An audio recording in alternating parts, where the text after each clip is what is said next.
Hello friends, welcome back to another episode of Honey Apple Farm. It is a gray, rainy, wintry mix, says the weather report day today, and it's taken a few months, but I have finally started dreaming of garden season.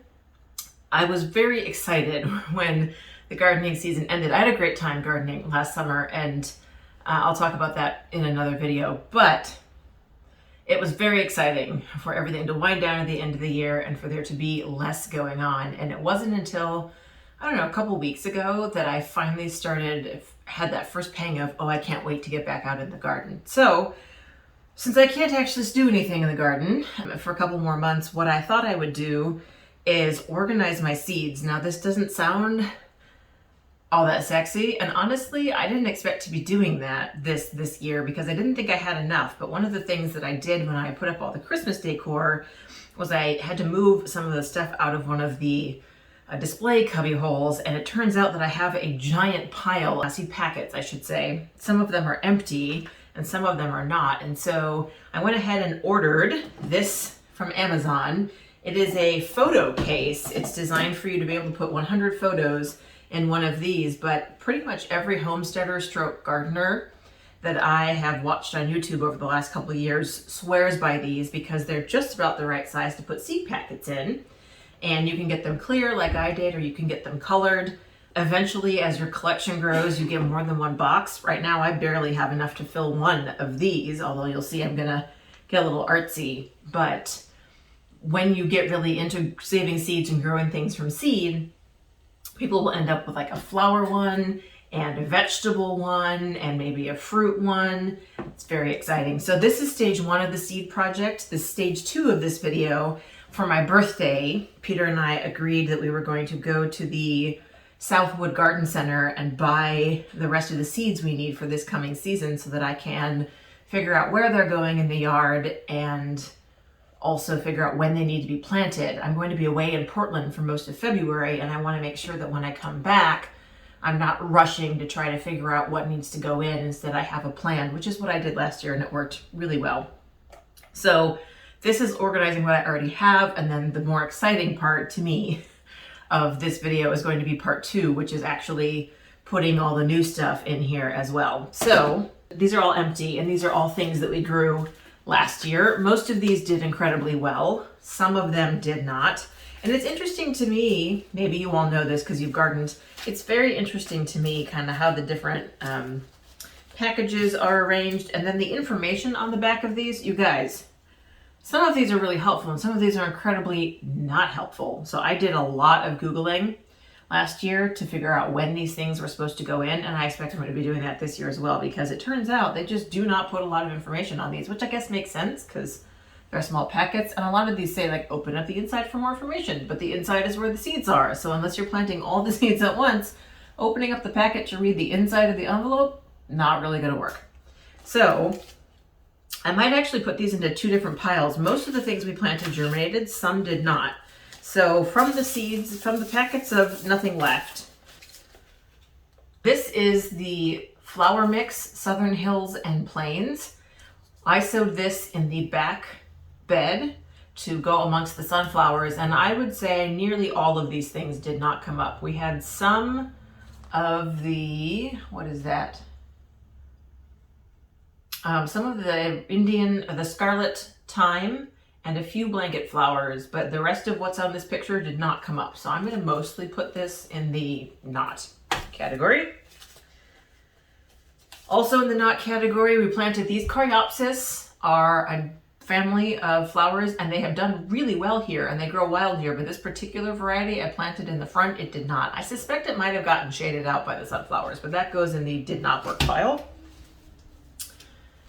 Baby's Breath, planted in the front bed, the one that had the huge amount of sunflowers in it, did not see a single baby's breath. I also did not water that bed very well after I planted things, so it could totally be my fault, but it's going in the pile. The snapdragons are also going in the pile for the same reason. They were in the new front bed, and we saw one at the very end of the season, which unfortunately did not make it to flowering before the frost killed it off. So I'm going to put that in the pile. Venere's Giant Zinnia Mix. We planted zinnias in the wildflower bed out front the first year and they did amazingly well. This mix also did amazingly well and had beautiful colors in it. So this goes in the heck yeah category. Cosmos also are native to Oklahoma. We planted some of these in the bed year one. They were pink. This time we got kind of a red and orange and yellow mix. I would say we mostly got oranges. I don't recall seeing any reds, and I don't recall seeing a lot of yellows. So we had a couple yellows, but this goes in a good mix. These are our lemon and tangerine gem marigolds. These did okay. We put a bunch of these along the driveway. Some of them worked, some of them didn't. And I transplanted some of the ones in the driveway to the back and they did okay. So I'm gonna put this in the I would try again pile. These did amazingly well. All of our sunflowers did amazingly well because they love it here. So these, we had 2 packets of these, and yes, I saved seeds, so we should have more of these this year.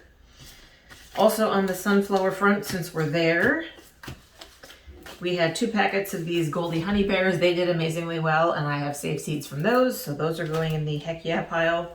The Mammoth sunflowers did amazingly well, and I saved probably more seeds than we will ever need from that batch. So that goes in the yes pile. What else is in the yes pile? This one doesn't have a picture. It's one of those ones with just a label, but the Sunrich Orange are the ones that we did up in the front bed, the one that was full of sunflowers, and they were glorious, but they only have 1 head on them, and I think they shaded out Snapdragon's Baby's Breath, Rudbeckia, other stuff in there that might have grown. So these were fabulous, but I'm gonna put these in the would not grow again pile for that reason. I just didn't like the fact that they bloomed once and were done. They were glorious when they were in bloom, but then, what do you do with red the rest of the time? These are Gaillardia, I think that's how you say that. These are native here. They are called the Indian blanket flower, and they are Oklahoma's state flower, and these did amazingly well, which we knew they would because they grew last year or the year before as well.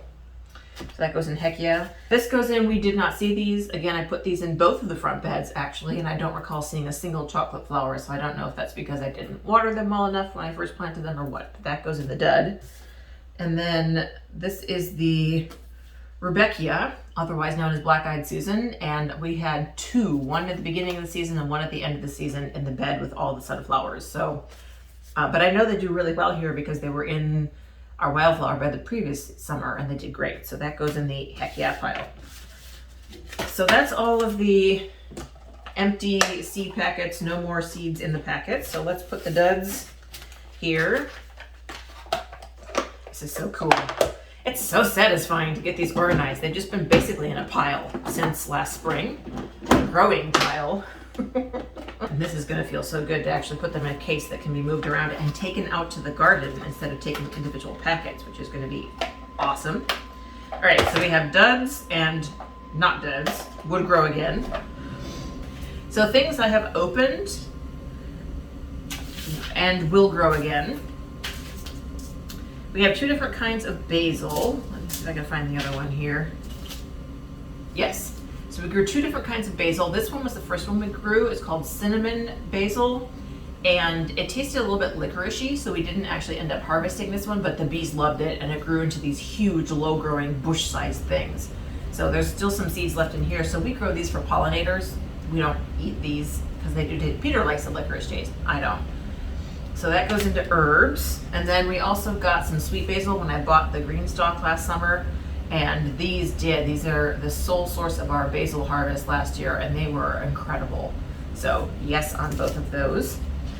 Since we're on an herb kick, what else do we have? I haven't tried one of these, but this little packet came with an order that we got. You're supposed to be able to just wet this cardboard, plant it in a container, and let it grow. This is spearmint. Now I already have spearmint, but one can always have more mint. So that goes in the mint category. Also in the mint category, catnip. There's so many seeds in here, y'all, and they grow prolifically, as you have seen. So I don't know that we're gonna need to have any catnip seeds before we leave. I mean, this is good for probably at least another 2 years worth. There's a lot of catnip seeds in here. So that's it for the existing herbs. Then we have kind of a miscellaneous collection. I bought some crimson clover as a cover crop, which I have barely opened and done anything with, so I don't really know where this goes. It's not a herb, it's not a vegetable, it's not a flower. I don't know. I have to figure out where that goes. Maybe it always goes by itself, especially because it's huge. It's a big package. And then also open the one thing in our vegetable category, which technically is a leafy green, is the bok choy. And this grows prolifically well.